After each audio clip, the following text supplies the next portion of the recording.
Assalamu alaikum. Class, this is your teacher Mrs. Sobia Azhar. Hope you all will be fine. आज हमारा topic chapter number 15 homeostasis में से osmo regulation in animals का है।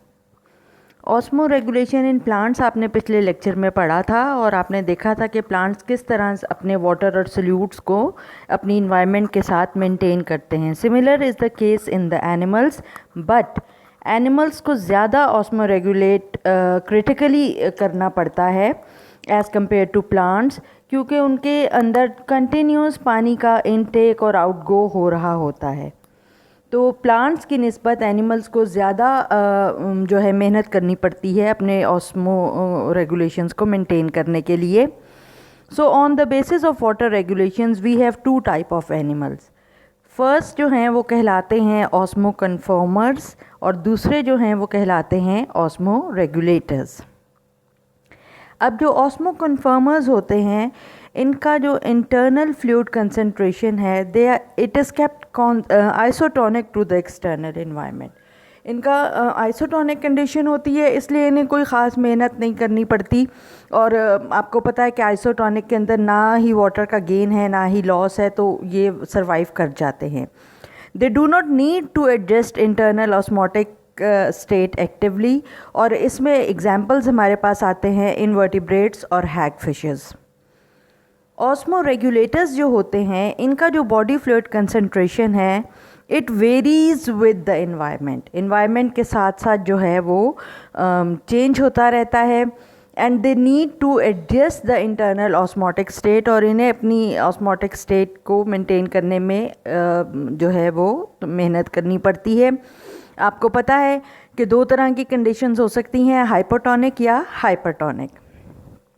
Hypotonic condition में water जो है वो सेल में ऐड होता रहता है, so they have to excrete the water. और हाइपरटोनिक कंडीशन में सेल में सॉल्ट कंसंट्रेशन ज़्यादा होती है, so they need to excrete the salts, और उनको उसको एक्सक्रीट करने में, और इसकी एग्जांपल्स हमारे पास हैं वर्टिब्रेट्स और बोनी फिशेस। तो ये तो दो तरह के एनिमल्स की टाइप होती हैं on the basis of osmo regulations. या तो वो ऑस्मो कन्फॉर्मर्स होंगे या रेगुलेटर्स होंगे, और जिस तरह भी होंगे वो अपने उसको मेंटेन करेंगे। अब हम आगे मज़ीद जो है वो पढ़ेंगे एनिमल्स की एक्वेटिक इन्वायरमेंट में एनिमल्स जो हैं वो किस तरह से सर्वाइव करते हैं और किस तरह से अपने होम्योस्टेटिक फंक्शन को मेंटेन करते हैं। जी क्लास, नेक्स्ट अब हमने देखना है कि osmo regulation in aquatic environment. आपको पता है कि एक्वेटिक इन्वायरमेंट जो है वो दो तरह के हैं, मेरीन वाटर है और फ्रेश वाटर है। मेरीन वाटर जो होता है जैसे ये सीज़ वगैरह का, इसमें सॉल्ट कंसंट्रेशन जो है वो बहुत ज़्यादा हाई होती है, और फ्रेश वाटर में जैसे कोई लेक्स वगैरह हैं उसमें सॉल्ट कंसंट्रेशन जो है वो बहुत लो होती है। अब मेरीन इन्वायरमेंट और फ्रेश वाटर रिक्वायरमेंट एक दूसरे के ऑपोजिट है। एक में सॉल्ट ज़्यादा है, एक में वाटर ज़्यादा है, और एक में सॉल्ट कम है और एक में वाटर कम है। ठीक है, इस बेस के ऊपर हम ये मेरीन इन्वायरमेंट को जब स्टडी करते हैं तो हम ये कहते हैं कि इन्वायरमेंट जो है वो हाइपरटोनिक होता है, और एनिमल जो इस इन्वायरमेंट में सर्वाइव कर रहे होते हैं वो हाइपोटोनिक होते हैं। और फ्रेश वाटर में इन्वायरमेंट जो है वो हाइपोटोनिक होता है, और एनिमल जो सर्वाइव उसमें कर रहे होते हैं या रह रहे होते हैं वो हाइपरटोनिक होते हैं। ज़ाहिर है डिपेंडिंग अपॉन दीज कंडीशंस इनको एनिमल्स को, फिशेस को प्रॉब्लम फेस करना पड़ती है। मेरीन वाटर में उनको जो प्रॉब्लम्स फेस करनी पड़ती हैं वो ये हैं कि दो तरह के प्रॉब्लम्स उन्हें फेस करने पड़ते हैं, excess of salt and deficiency of water. ठीक है, जितना ये फिशेस पानी इनटेक करती हैं उतना ही सॉल्ट, बल्कि ज़्यादा सॉल्ट उनकी बॉडी में एंटर हो जाता है। वाटर को ये फिशेस जो है वो एक्टिवली ड्रिंक करके अपनी इस प्रॉब्लम को सॉल्व करती हैं, और इसके लिए उनको जो है एटीपी कंज्यूम करनी पड़ती है, यानी एक्टिवली अपनी एनर्जी कंज्यूम करके वाटर को ड्रिंक करके अपनी प्रॉब्लम को सॉल्व करना पड़ता है। बट जब वो जितना वो वाटर इनटेक करती हैं तो वो साथ साथ एक्सेस सॉल्ट भी बॉडी में आता जाता है। तो उस एक्सेस सॉल्ट को बैलेंस करने के लिए इन फिशेस के अंदर 3 तरीक़ाकार या 3 प्रोसीजर्स जो हैं वो मौजूद होते हैं।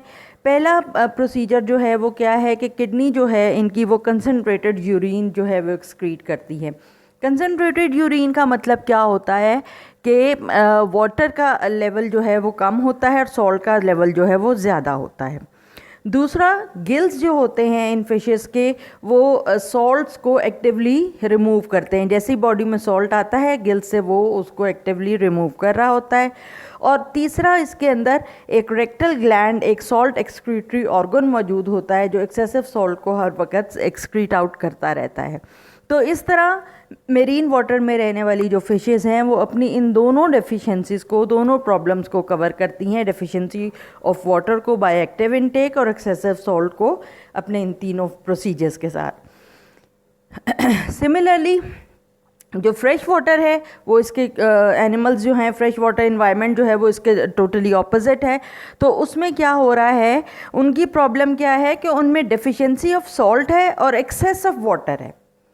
तो वो इसके बिल्कुल मेरीन के बिल्कुल ऑपोजिट काम करेंगी और वो डेफिशिएंसी ऑफ सॉल्ट को एक्टिव इनटेक ऑफ सॉल्ट से, यानी दे ईट सच फूड जिसमें सॉल्ट हो और वो ज़्यादा सॉल्ट इनटेक करती हैं, तो वो उसको इस तरह कवर करती हैं। और एक्सेस ऑफ वाटर जो है वो उनकी किडनी जो है वो डाइल्यूट यूरिन जो है वो एक्सक्रीट आउट करती है जिसमें सॉल्ट कम होता है और वाटर ज़्यादा होता है। और गिल्स जो हैं वो वाटर को मुसलसल रिमूव करते जाते हैं जिसकी वजह से वो अपनी इन्वायरमेंट में सरवाइव कर सकती हैं। अब जब इन के एग्जांपल्स को देखें हम, मेरीन वाटर के कंडीशंस की एग्जांपल्स में इनवर्टिब्रेट्स आते हैं, जॉलेस फिशेस आती हैं, कार्टिलेजिनस फिशेस आती हैं और बोनी फिशेस आती हैं। इनवर्टिब्रेट्स जो होते हैं वो ऑस्मो कन्फर्मर्स हैं और आपको पता है कि ऑस्मो कन्फर्मर्स को तो कोई ऐसी मेहनत करनी नहीं पड़ती, कुछ ऐसा करना नहीं पड़ता, वो ऑलरेडी आइसोटोनिक होते हैं अपनी इन्वायरमेंट के साथ, ऑलरेडी वो सरवाइव कर रहे होते हैं। फिर उसके अलावा आ जाते हैं जॉलेस फिश जिसकी एग्जांपल हैग फिश है। हैग फिश भी आइसोटोनिक है टू द इन्वायरमेंट, तो उसे भी वो फॉलो नहीं करना पड़ता।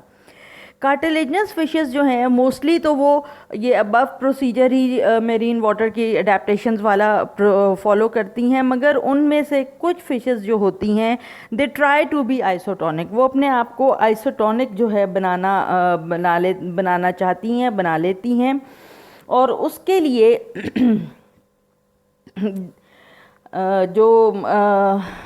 उसे मुख्तलिफ अडेप्टेशंस करनी पड़ेंगी, मुख्तलिफ अपने अंदर चेंजेस लानी पड़ेंगी।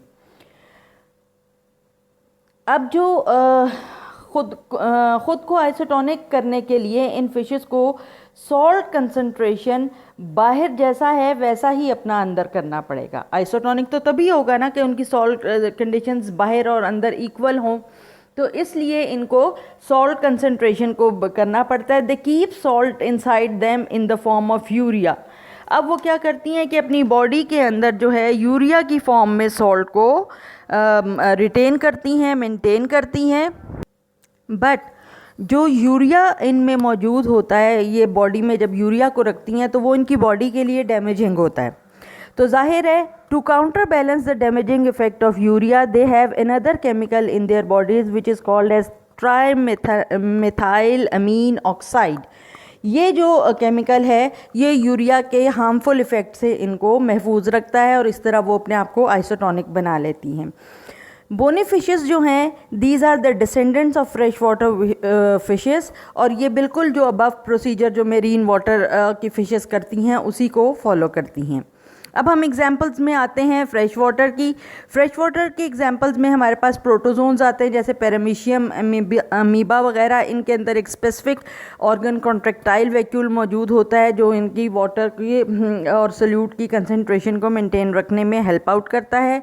इसके अलावा जो ऊपर प्रोसीजर मैंने आपको बताया था कि वो डेफिशिएंसी ऑफ सॉल्ट और एक्सेस ऑफ वाटर को किस तरह मेंटेन करते हैं, बाकी सारे जो फ्रेश वाटर फिशेज़ हैं वो उसी प्रोसीजर को फॉलो करके अपने आप को अपनी इस एनवायरनमेंट के मुताबिक एडजस्ट कर रखती हैं।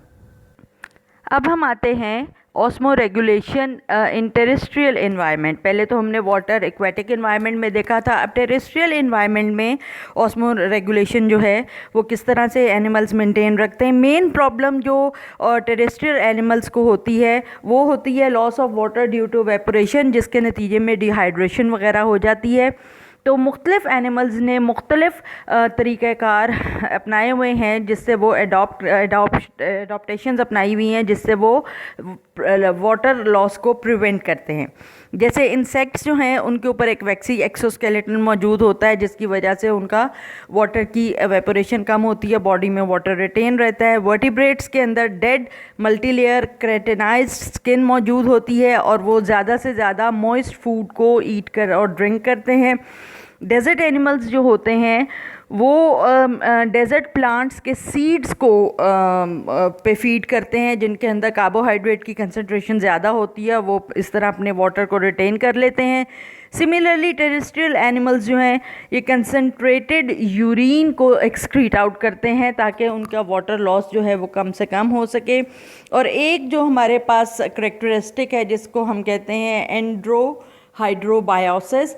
Terrestrial animals can tolerate dehydration and it differs in various animals. This characteristic is called as एंड्रोहाइड्रोबायोसिस, यानी कि मुख्तलिफ़ तरीक़ेकार जो मुख्तलिफ़ एनिमल्स फॉलो करते हैं वो। होप आपको ये लेक्चर समझ आया होगा। टास्क आपका सेम है कि इसके MCQs शॉर्ट क्वेश्चन आंसर्स बताएं and send me in my Gmail address. अल्लाह हाफ़िज़।